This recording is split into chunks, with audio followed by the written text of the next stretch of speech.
Hey, what's up you guys? You're watching Team APS, Paul here, and as you can probably guess by the title of the video, we're going to be talking about the ban list because it's about that time and Worlds just finished and there's a lot of stuff going on. But instead of making this like a normal ban list video, I decided to let you guys get a bit involved. So on social media, I asked you guys for some bold or quirky, weird ban list predictions, and so I'm going to share my ban list predictions and reasonings and stuff. Then I'm going to share a couple of interesting ones that I read from you guys' comments. And of course, at the end of the video, I want to know what you guys think will get hit on the ban list. Should it come this month or next month or whenever it happens? So let's jump in. So there are a couple of cards I think should get banned. First of all, Firewall Dragon. I know that this is a pretty predictable one and everyone's been talking about it. The thing is, for the longest amount of time, I really did try to, defend Firewall a bit, give it a chance. I felt like, okay, at one, this card can't be too bad. But I've just seen, unfortunately, time and time again, that Firewall Dragon really is a problem card. And I just feel like it's less likely that they'll errata it. Like, I don't know, I mean, they're just erratating's not really Konami's thing. So I think that a ban is very much in order. This card is by and large the reason why Gokis can be so oppressive and extra link you. And, I don't think that Gokis themselves really need to be hit. I find the deck to be surprisingly balanced when you take Firewall Dragon out of the equation. It means that they can use some nightmares, they can use a lot of different monsters, Isold, Summon Sorceress, whatever, but it doesn't get nearly so abusable as it does with Firewall. And Firewall is also responsible for a lot of FTKs, a lot of OTKs. I just don't see any way around this card getting banned if it doesn't get an errata.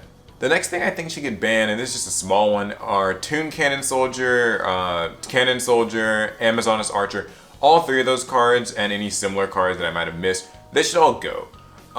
These are just burn cards that are only used in OTKs and FTKs. And, I feel like if I'm banning Firewall, I think that these cards also just need to go. They're long-time culprits. Even if Firewall's gone, there will be something that gets found and abuses them. And, like that Mass Driver's gone, these cards should be too. So next, let's talk about some cards that should get limited. I think that Trickstars are a big culprit on this ban list. They won Worlds this past weekend, and so if nothing else will put a deck in a line of fire, it's winning Worlds. So I think that the big culprit I want to see gone is Trickstar Reincarnation. Trickstar Reincarnation is, in my opinion, just ridiculous. I think it's very overwhelmingly strong. It's got such a game warping effect. Even when you don't account for Droll and Lockbird, the fact that Trickstar Reincarnation just makes you banish your entire hand. I mean, how many cards in Yu-Gi-Oh! Do you know that just mass banish things? That just feels so extreme, and then for it to be a trap card, and for it to be, you can just chain it like right after your opponent uses their Rota or their Terraforming or whatever, and just banish all their cards. Now, granted, it's not a plus, but now you get to redraw the cards, but that's not really the point. I mean, the fact of the matter is, this is a searchable card that does this. It doesn't even have a once per turn restriction on it. It's got a little graveyard effect. That's not even the worst part. It's just like, I think Reincarnation's insane, and I think that when you combine it with Droll, it's like actually game breaking. So I definitely would like to see this card go to 1, and continuing on the Trickstar, sort of hate train, I guess, is Trickstar Candina, or Lycoris, or Light Stage. I'm actually torn between the three cards. I'm not really sure which one needs to go. I'm no Trickstar expert, so I don't know what would hurt the deck the most or what would be the most reasonable hit. You guys can tell me in the comments, but I think that one of these three cards should get hit. Not all three of them, but one of them. I think that if you hit Light Stage, that's cool. I think that also kind of would quell the fears of Terraforming maybe getting limited or something. If you can just hit Light Stage, then you get rid of what kind of feels like the last super powerful field spell right now. But then there's also Candina, there's also Lycoris. Lycoris has, in my opinion, the most applicable burn effect of the Trickstars. And its whole bounce to get in extra damage in the battle phase and dodge different stuff that might get rid of Trickstar monsters. That's really insane to me. I think that going to 1 would be really cool. I think that would get rid of a lot of the deck's flexibility, and a lot of the reason why some people hate the deck is just, you draw one card, you take 200 or 400 damage, and sometimes you can lose in time just from her. Candina, though, is the Stratos of the deck, so, if she got hit, I wouldn't be surprised. Any of these three cards, I almost want to say I don't care which one, but one should get hit. Next card, Sky Striker Mecha Hornet Drones. So this card, I don't feel like it's quite a problem per se, but I think that it has led to a lot of Link monster abuse. It is a free Link 2 monster and oftentimes leads into much more powerful plays when you combine it with things like Phantom Sky Blaster. The thing is though, the Sky Striker deck can, play pretty well with or without this card, and I think if it was a 1, Sky Striker, pure Sky Striker decks would totally be fine. I mean, they can still search the card, so it's not like it's going to be that big of a deal for them. The main thing is, with this card being at 3, so many decks are able to just use it as a play starter. You see it in Trickstars, you see it in Gokis, you see it in a lot of other rogue decks, and so I feel like at 1, it would kind of stop the ability for decks to just splash it in for the free plus, and it would still be playable by Sky Strikers. I think that would be a fair exchange. And the last card I think should get limited is Scapegoat. So I've, in the past kind of defended Scapegoat a bit, but like with Firewall Dragon, I'm just becoming more and more convinced that it is a bit of an issue. I don't think it's like a bannable offense type of card, but getting out free Link 4 monsters is really annoying, especially when you have to grind against something like, say, Trickstars or whatever that already does such a good job of grinding with the burn damage and kind of like dealing with stuff with light stage. It's really annoying to have to deal with like a random Borlo dragon out of nowhere. So I think that this card could go to 1 and be, like fair, tame. It's not searchable, it's still slow, but at 3 you see it so often, and it feels like a little bit more abusable that way. So Konami also has a track record of kind of aiming for these types of cards, Gofu, Grinder Golem. So I think Scapegoat would just be par for the course. And believe it or not, that's actually all I've really got for Banlist predictions. Mine aren't particularly crazy. I don't think there's anything wild that, is unheard of that's on this ban list. So that's why I'm going to head to the comments where you guys had some things to say about cards you thought should get hit. Okay, so first from Twitter, we've got a comment. Casual Scrub 237 says, ban Nightmare Goblin. It's the thing that Goki players use to normal summon twice and extra link in the end. If this card was banned, then the deck would have to go for Tri-Gate Wizard or something. Alright, so this is a cool suggestion actually, and it's not one that I thought of. I actually was talking to Trell earlier, and he was thinking that Nightmare Goblin might be one of those cards that should get hit as well. All of the Nightmare monsters are very strong, and they can make a great combination when used together, but Nightmare Goblin definitely is the combo enabler in Gokis, or rather the extender, I shouldn't say enabler. If Firewall Dragon somehow escapes, which who knows, this would probably be the thing to take the hit for it. I mean, like Nightmare Goblin, the extra normal summon is kind of like a more abusable Gem Knight Seraphonite these days with how link mechanics sort of work. So I could totally see this card getting banned because going to 1 doesn't make any difference. A lot of extra decks only run 1 copy, some run 2.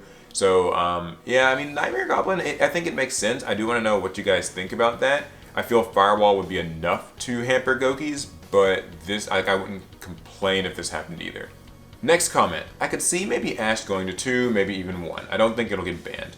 Okay, so this is actually a really interesting conversation. You guys probably noticed I didn't mention Ash Blossom on my list. Ash Blossom is getting reprinted in Shadows and Valhalla, and that's a huge deal. Some people feel like this means that the card will get, banned or limited or something in the next ban list. I actually see it a little bit differently though.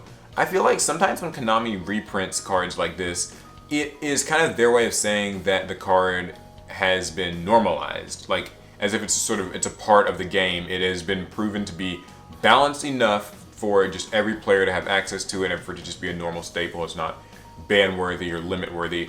I don't know which way, whichever way you swing on that issue kind of just depends, but I think that Ash Blossom's okay. And this is from somebody who I used to hate Ash Blossom with a passion. I've made videos in the past saying I feel like this card needed to go to 1 or whatever. But, with the way the game's been going now, I think Ash Blossom is just sort of a normal part of Yu-Gi-Oh! You are just kind of expected to try to play around it, try to bait it, and sometimes it doesn't even feel like it's the worst hand trap on the block. I suppose this would be a good opportunity to bring up Droll and Lockbird, which currently is feeling like the stronger, kind of superior hand trap. I mean, there are a lot of decks that just run both, but, Droll and Lockbird can shut out entire turns and just prevent your opponent from continuing their plays. Another comment says, at least a single copy of Max C for obvious reasons. Okay, so Max C is actually an interesting talking point and one that I feel, everybody kind of has an opinion on. Some people feel like this card should stay banned, it's unfair, it, warps the game around the person who sees it. Some people say it should go to 2 or 3. And when you look at the OCG's trends, I mean, they've had this card kind of bounce all over the place. I think it's currently at 2 or 3 over there. I don't think that Max C is the savior of the game or anything like that. Some people feel like if you bring it back, it'll tame all these crazy extra link combos, and it probably would. but not without its like consequences. I don't know. I feel like I'm okay with Max C going to 2 or 3. I actually would prefer it that than going to 1, because when it's at 1, for me personally, I feel like Max C becomes kind of this sacky card where it's like whichever player sees it wins. And since there's only 1, it's unlikely that both people will see it, so it kind of feels like it's a bit of a dice roll. I think at 3 though, it might be like, that might lead to like hand trap sickness. Like we're already, I mean, as if we're not already having that, but like, I feel like it might get to the point where, you know, decks are just running like 3 Ash, 3 Droll, 3 Max C, 3 like Ghost Spell or whatever, Gamma. That might be too much. Like maybe, you know, this is a tough one. What do you guys think about Max C? I don't feel like it should come back, I guess, but do you guys think it should? Another comment says, kind of feel Harpy's Feather Duster could be brought to 1. Seems fine in the OCG, Konami keeps using it in deck lists, so I really think it should be brought up. Yeah, you know, believe it or not, this isn't a card that I would be like hyper opposed to. There's gonna be a lot of people who will scream like, no, there's no way Harpy's Feather Duster is so broken it destroys all the spells and traps. But Raigeki's at 1, I mean, it's a side deck card, you know? Like, we are really not even seeing Twin Twisters and Heavy Storm Duster being run, so maybe this will be okay. I mean, spells and traps are not a prominent part of the game, and it doesn't really feel like they're going to be a prominent part of the game, even moving forward. I mean, even if we look kind of into a meta of like maybe Dangers or Thunder Dragons or, you know, things like that, I still don't think that there's that much of a emphasis on spell and traps. You know, trap cards are often seen as too slow. So Feather Duster would be okay in my opinion, and better than Heavy Storm actually, because Heavy Storm can destroy your own spells and traps, and that could get a little bit abusable with certain like Pendulum monsters and things like that. But I mean, you know, maybe Feather Duster could be alright. Again, for proof, the OCG does have it at 1, and it's just kind of like, it's been that way for a while. What do you guys think about that? Another comment, Multi-Faker to 1 because Altergeists will become a very good deck when Goki and Trickstar get hit. It wouldn't be Rogue anymore, it would become meta. So, I think the Multi-Faker could be a reasonable hit for Altergeists. Trail and I were talking about this earlier, and he actually thought that maybe Altergeist Muleseek could be one of the ones that they hit, which seems a little bit strange to me, but like maybe it isn't? I don't know. I mean, like, Muleseek can turn into Link Karibo and immediately get you a Multi-Faker and kind of like start your plays, and it is like a, you know, non-targeting kind of form of removal. I mean, I agree with the fact that Altergeists will get a lot stronger if like Sky Strikers, Trickstars, and Gokis all get hit. So maybe a Multi-Faker to 1 or something wouldn't be so bad, but I don't find Altergeist to be enough of a threat. Like, I think that enough counterplay exists to them. Like, I think that we could start to use, you know, like Decree, Heavy Storm Duster, Twin Twisters, Red Reboot, enough to like kind of keep that deck in check. It's a little bit slower, it's a little bit less consistent than the others. It did get 2nd place at Worlds, like maybe it's in the hot seat, but I'm not sure. How do you guys feel about that? Okay, so those are my ban list predictions and some of you guys' ban list predictions. This list should hopefully come out by the end of the month. I feel like that would be a reasonable time, and we just had Worlds. We just had a new set drop. We've got a lot of interesting products on the horizon, but decks like Trickstars and Gokis and Sky Strikers, I guess, are kind of maybe holding things back. So, I don't know. What do you guys think? How do you feel about it? Let me know down in the comments. And also, let me know what you thought of this kind of format of using some of you guys' suggestions alongside my own. It helps you guys get a little more involved in the videos. And, you know, since my ban list predictions were so, like, you know, vanilla white bread, I thought that this might be a little bit more fun. Alright, it's going to be it. Remember, guys, check out TCG Player for some awesome deals. They're one of our sponsors. And also, Inked Gaming. You can get a custom playmat of any kind on the site. Use APS10 for 10% off. Helps me out a lot. That's going to be it. I'll see you guys in the next video.